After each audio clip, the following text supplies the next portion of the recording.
2023年11月5号，在德国法兰克福所举办的 WTT 冠军赛决赛，来自台湾的22岁小将林昀儒挑战拥有5面奥运金牌、13面世锦赛金牌，被称为史上最伟大的选手，来自中国35岁的马龙。比赛来到第5局，林昀儒局数3比1领先，11比10来到了赛末点。在此刻之前，林昀儒从未站上这么高层级的男单决赛，更遑论他一路上击败了怪物少年张本智和以及王楚钦，最后更是把史上最伟大的马龙逼到了赛末点。在这个巅峰时刻的背后，却是一连串的高低起伏，是一次又一次的败北与受伤，是无数人的看衰以及失望。这些高山低谷却早已被时间所掩埋。要了解背后的所有故事，我们需要回顾历史。I'd be serving short and trying to get in, but knowing Lin, we could get the long serve. Oh, what a shot down the line! 这是东京奥运的男单4强赛，当时世界排名第1的球王樊振东艰难的以11比8拿下生死的第7局，以局数4比3击败了对面这位20岁的少年。林昀儒难掩落寞的摇头，走下了东京奥运4强赛的舞台。就差那么一点点就能打败球王，就差那么一点点就能闯进金牌战，就差那么一点点就能站上奥运颁奖台。那一局之差，仿佛就是林昀儒与世界之巅的差距。看似很接近，但要跨过去却如鸿沟般遥远。在之后的铜牌战，因为10年前的2012年伦敦奥运，庄智渊也是在铜牌赛输给了奥恰洛夫，噩梦般的历史重演，狠狠击碎了球迷的心。有些乐观的球迷说，林昀儒才20岁，他的未来一片光明。但谁又能保证这不是林昀儒的巅峰呢？2002年21岁的庄智渊夺下了巡回赛总决赛冠军的时候，他们把庄智渊捧上了球坛3大新星的时候，大家也觉得庄智渊的未来不止于此。但随后的20年，庄智渊经历了大大小小的风波与伤势，成绩起起落落，最终他的生涯最高等级的男单冠军依旧是那座2002年的巡回赛总决赛冠军。而当时跟庄智渊并列的3大新星，德国的波尔跟中国的王皓都已经拿过了世界冠军的头衔。德国波尔在2002年跟2005年的世界杯称霸，而王皓则是在2009年的世锦赛夺魁。昔日的桌坛3大新星，可惜只有2位真正站在了男子单打的世界之巅。谁又能保证林昀儒不会走上庄智渊的老路呢？从东京奥运到现在也2年多了，这位20岁的少年在国际赛又打滚了2年。在这段期间之内，林昀儒的男单成绩算是偶有佳作，例如2022新加坡大满贯赛8强赛跟马龙大战5局才惜败，2022年年中赛8强赛也是跟马龙鏖战5局才惜败。2023年新乡冠军赛的16强，终于正面击败了马龙，并且一路杀进了4强，追平生涯最佳。又例如2022澳门冠军赛的8强，跟法国天才 Alexis Lebrun 大战了5局，生涯首度闯进冠军赛等级4强。what a finish there from Lin昀儒on the run. He has done it. 在2023年亚锦赛团体赛对战球王樊振东，大战了5局，决胜局一度10比9逼出了赛末点，可惜被樊振东给翻盘。扛住第1板，还是没敢变，发球强攻漂亮，反超。回摆上手，哇，12比10！状态好的林昀儒绝对有实力掀翻任何一位当今世界上最顶尖的选手。面对强如怪物的中国队，也有一战之力。至于金牌的话，在相对低层级的挑战赛层级的赛事，林云如这2年内也收获了2冠一亚的成绩，而那2冠都是击败了来自中国的世青冠军向鹏。第一次是在2022年的克罗埃西亚挑战赛，而第二次则是在2023年的阿拉木图挑战赛。然而，林云如的成绩还是只能算是偶有佳作，因为她的成绩实在是太不稳定了。例如2021年世锦赛32强被林中勋4比3爆冷淘汰，在卡达球星挑战赛8强又被林中勋完成双杀。2021年年中赛首轮被王楚钦3比0给轰了回家。2022欧洲球星挑战赛8强，林云如又被王楚钦3比0给抬出去。又在隔周的欧洲冠军赛首轮被林高远让2追3淘汰。Oh, what a recovery that is! 但是我们也知道，面对这些排名实力相近甚至更高的对手，本来就有输有赢。但是林云如在面对排名相对较低的选手，依然相当不稳定。2022年的卡达挑战赛16强赛，被排名相对较低的袁立岑给爆冷。2022年阿拉木图挑战赛决赛，被削球手 Phillips 让3追4逆转屈居亚军。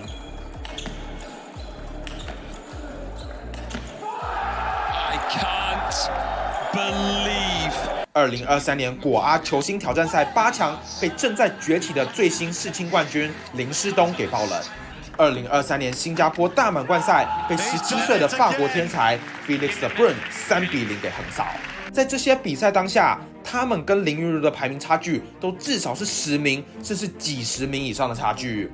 但是他们都完成对林云如的爆冷，而且林云如更是在今年4月的新项冠军赛4强上对战梁靖昆的时候弄伤了手，导致被梁靖昆给逆转淘汰。受伤之后的林云如还陷入了一段低潮期，只休养了1个月就马上出战世锦赛。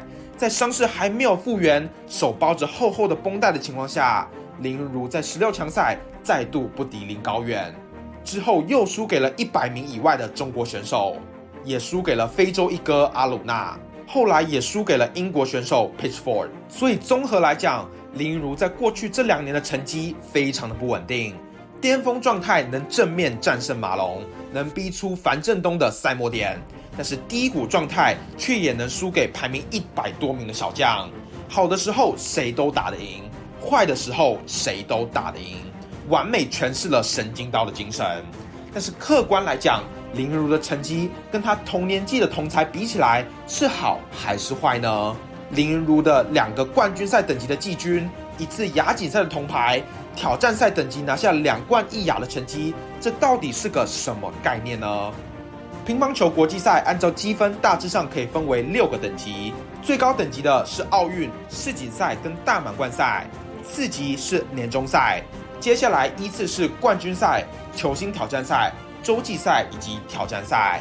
在过去这2年内，林云如在低层级的挑战赛打进过3次决赛，收获2冠一亚的好成绩。在中高层级的冠军赛、球星挑战赛跟洲际赛，则是有3次打进4强。要注意的是，虽然洲际赛从积分的角度来讲不高，但是因为中国队很看重亚锦赛跟亚运会，所以他们通常主力成员都会倾巢而出，所以洲际赛的含金量通常会比球星挑战赛还高。而林云如这样的成绩跟他同世代的球员相比，算好吗？林云如跟张本智和、王楚钦被称为00后的桌坛3大新星。张本智和目前20岁，比林云如还小2岁。他最高等级的金牌是在2022年欧洲冠军赛的金牌，在年终赛更是连续2年夺下了亚军。光是这3项赛事的成绩就远远超过林云如的所有成就。而比他大1岁的王楚钦更是站上了世界之巅，成为超一流的桌坛巨星。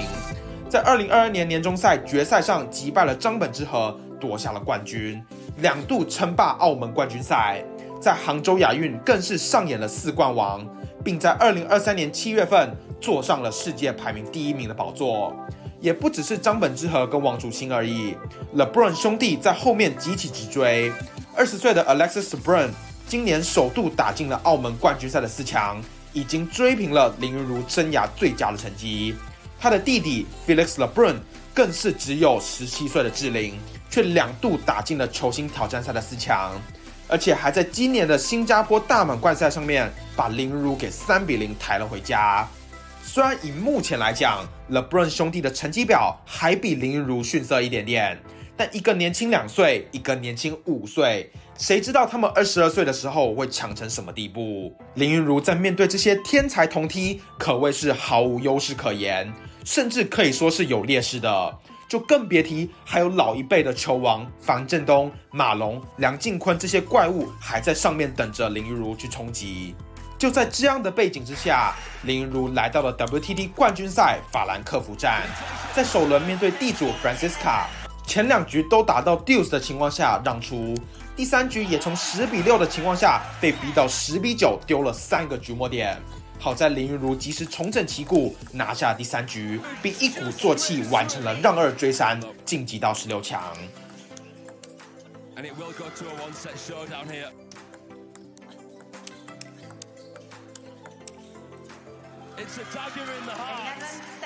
从淘汰边缘生还的林昀儒，在16强以3-1击败了杜达，杀进了8强赛。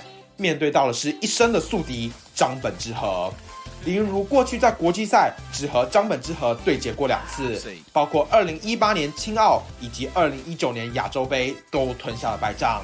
但是小林同学在2019年日本 T 联赛曾经以直落3打败过张本智和。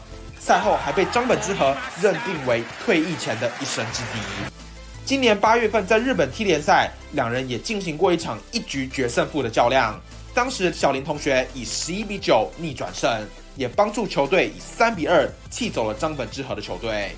沉默杀手林昀儒开局一度陷入2-6的落后，但是马上连拿5分，将比赛逼进了拉锯战。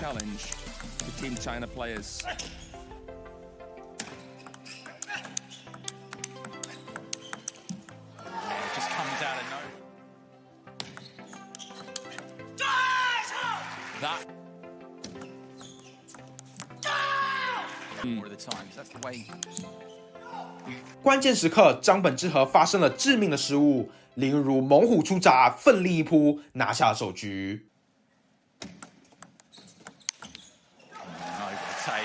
第2局林昀儒稳扎稳打，6-4领先。不过张本智和强攻倒追了3分超前，迫使了林昀儒喊出了暂停。张本智和不受影响，直接抢下局点，扳回一城。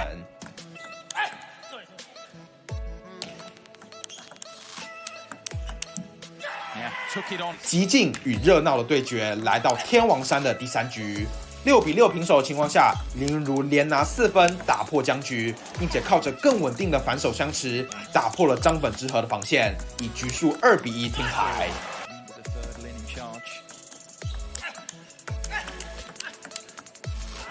第4局林昀儒开局就火力全开，以令人叹为观止的中远台稳定性与张本智和展开多拍来回，并且成功压制住了张本智和，打出了一波6-1的天胡开局，奠定了胜势。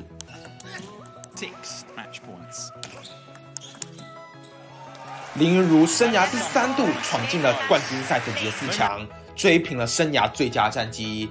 但是下一轮的对手可不好惹，是曾经并列00后的3大新星，现在已经远远甩开林昀儒，称霸杭州亚运跟年终赛金牌得主，新世界排名第1的王楚钦。2人生涯交手记录是林昀儒2胜6败的劣势。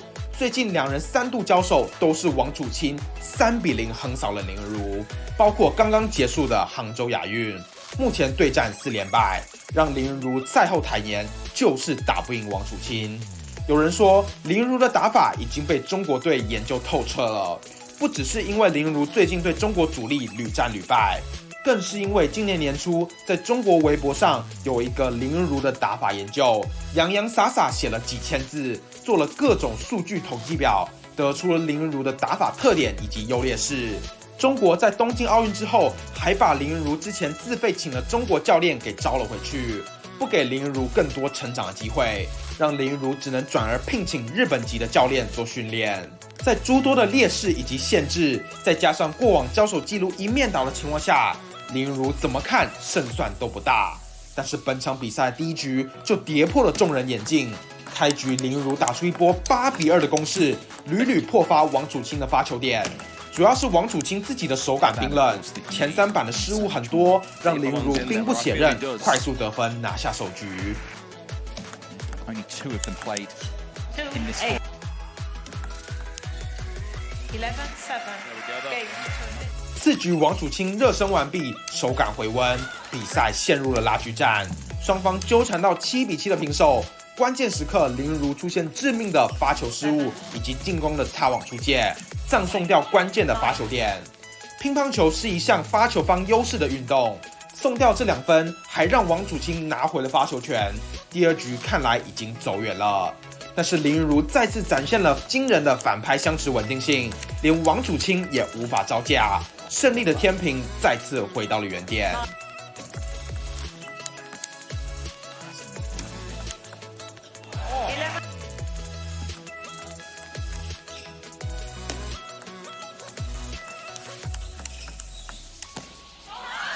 最后，王楚钦靠着一颗幸运的擦边球，才拿下次局，把比数扳平为1-1的平手。第3局双方手都热开了，几乎每一球都是很精彩的多拍相持，让观众大呼过瘾，双方的比分也随之紧咬。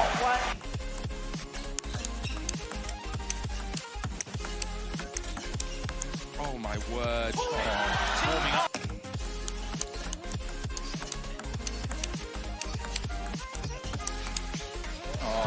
6-6的时候发生了插曲，林如陷入被动救球，球却刚好擦边，让林如幸运得分，而主审却把分数错判给了王楚钦，而现场完全没有人发现分数判错了，而这一来一回就是2分的差距。不过以结果论来讲，对比赛的影响不大，因为王楚钦后来连拿4分，直接拿下第3局。11-6. 第4局2边的失误率都开始飙升，林如几次的擦网丢分，而王楚钦也挥了空拍，双方的比分来到9-7。林如的这一球震惊了全世界。这一颗外旋实在是太漂亮了，你看看这个球的飞行轨迹跟落地后的摩擦，让这一球直接横向移动。即使这一球打得不快，但是旋转力道太强了，让王楚钦跨了2大步都追不到。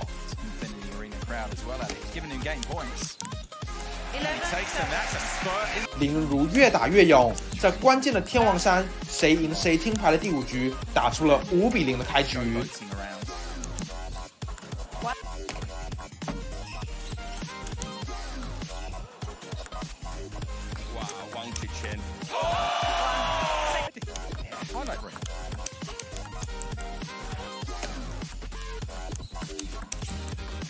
虽然王楚钦奋战到最后一刻，连追5分，追到9-7，但是林如还是顶住了压力，拿下关键的第5局。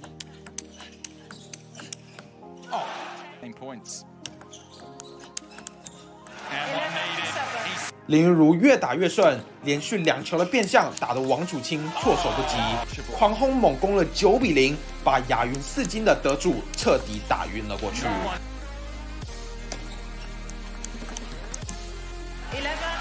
林如中场就以4-2击败了王楚钦，闯进了 WTT 冠军赛的金牌战。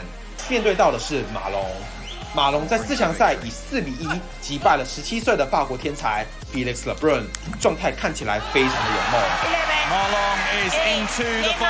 马龙跟林如上一次交手是在1个月前的亚锦赛4强，当时马龙以3-0秋风扫落叶晋级，最后更是睽违10年。再次夺下亚锦赛的金牌，成绩丝毫没有因为年纪而下滑。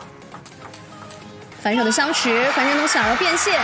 这位35岁的史上最伟大的选手，就算撇除团体赛，只算男单的项目，也有奥运双金的连霸，世锦赛3金3连霸，都是史上第一。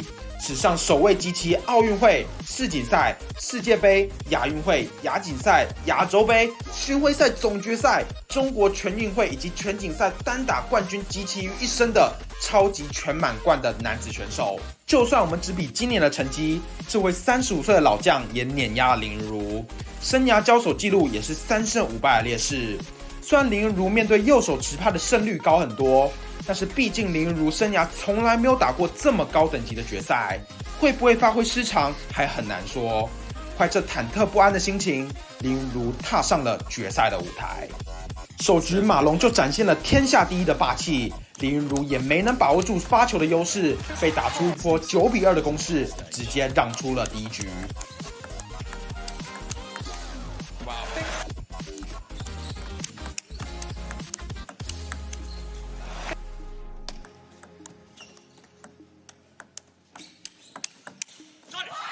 Something else to consider for Lin Win Ru.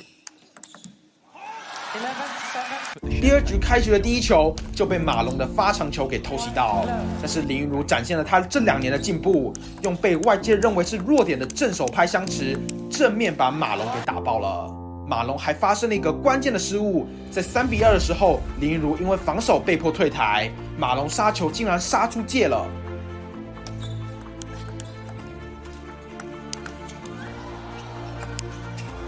林昀儒因此保有些许的优势，来到8比7的领先。这次换林昀儒发长球偷袭得手。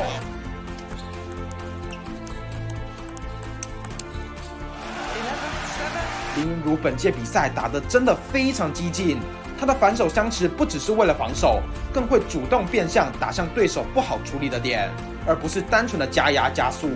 虽然失误的风险比较高，但显然林昀儒的状态真的太猛了。靠着这招反拍的变向，林昀儒第2局扳平了比数。林昀儒今天似乎打定主意，就是要打进攻，就是要拼手感。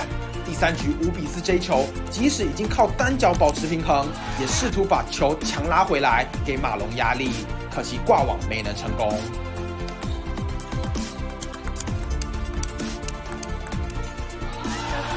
比数7比6发生了戏剧性的一幕，林昀儒幸运的擦网球弹向了裁判。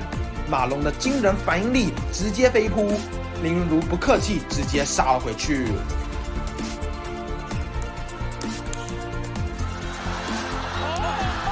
马龙打球这么多年，真的很少会这样飞扑救球，更何况他已经35岁了，证明他有多在乎这场比赛。这样的竞技精神真的令人非常的佩服。即使马龙已经倒地，林昀儒也用尽全力扣杀回敬了回去。这个冠军对双方来讲势在必得。马龙的韧性让他在7比9落后的时候连续破发，追成9比9的同时，还拿回了发球优势，并且靠着发长球拿到了局末点的机会。但是林昀儒并没有放弃，终于等到了马龙的失误，比赛进入了 Deuce 延长赛。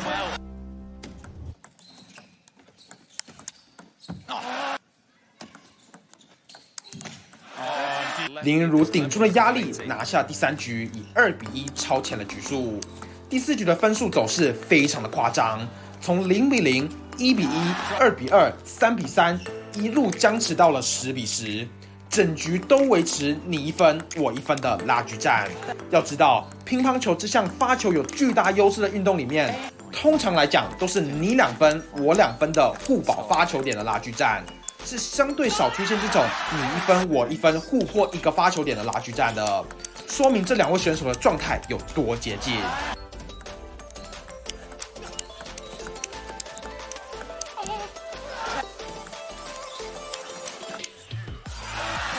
僵持了一整局，关键的10比10的 Deuce， 林昀儒率先破发，让压力来到了马龙的身上。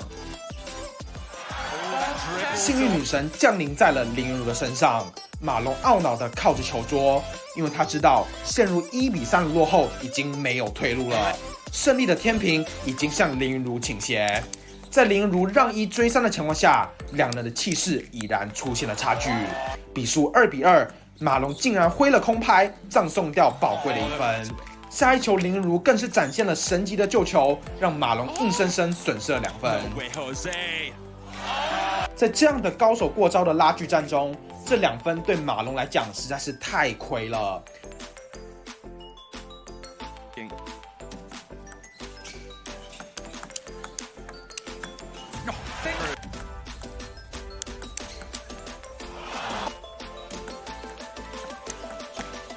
比分也一路落后到6-9的败北边缘。在绝境之下，马龙连追3分，再度逆转气势，追成9-9的平手，还拿回了发球权。一切就看接下来的这一球了。戏剧性的一幕再度出现，马龙的偷长球战术显然成功了。林昀儒给出了机会球，却刚好成为了擦边球。马龙又展现了惊人的反应能力，瞬间切换球拍的位置跟角度救了回来，却也给了林昀儒加旋转的机会，造成马龙的失分。金牌点终于出现了。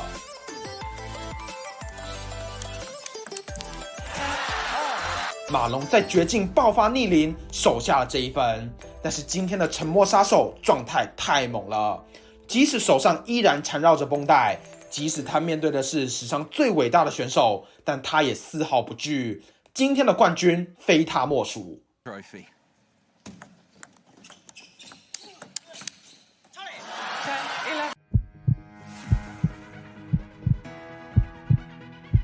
至此，我们终于来到了影片开头的这一刻，局数3-1，林昀儒领先，比分来到11-10的赛末点。从东京奥运的失利到如今把马龙逼到了赛末点，林昀儒经历了无数的败北跟看衰，被别人嘲讽战术被研究透彻，背负了伤病以及绷带，看着曾经的劲敌展翅高飞。王楚钦已经站上了世界之巅，张本智和也拿过冠军赛等级的金牌，而自己却还在原地踏步，那份苦涩只有自己知道。如今他仿佛宿命般连续战胜了张本智和跟王楚钦，来到了决赛，并且把史上最伟大的马龙逼到了赛末点，证明自己不只是一颗星星，而是一位经过千锤百炼的冠军。好了，我们终于到了，欢迎见证历史性的一刻。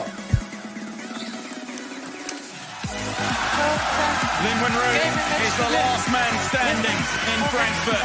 He wins this WTT Champions title, his biggest title. 林昀儒终于办到了，他生涯首次夺下了冠军赛等级的金牌。下一个目标就是年终赛，希望他能把冠军继续带回台湾，再次登上世界之巅。谢谢大家今天的提示，我是 Casey， 我们下次再见 ，Peace out。